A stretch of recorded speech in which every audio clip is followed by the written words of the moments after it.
Talk about Legion. It's technically the first live-action X-Men TV show, and it stars Downton Abbey hunk Dan Stevens. The Beast. Yes, it's an FX drama. EW describes it as a brain-bending story of a mental patient who falls in love with a girl who refuses to be touched and struggles to determine what's real. What do you think of the premise of this show? It sounds a little tricky.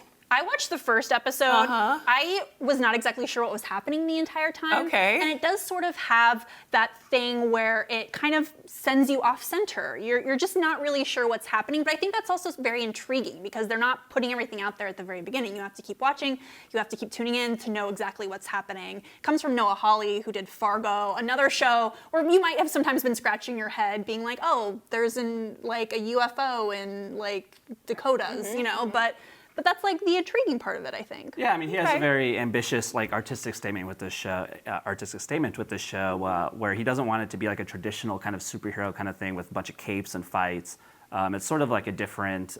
He describes Clockwork Orange as an influence, so like a different kind of look or take on the typical superhero narrative. And so the protagonist, Dan Stevens' character, thinks he has mental illnesses that turn out to possibly powers instead. But it's all shot in this kind of weird gonzo 70s cinematic style where it's like a little bit Clockwork Orange, a little bit Train Spotting. So I think he wants to make kind of like the kind of like an indie darling superhero show.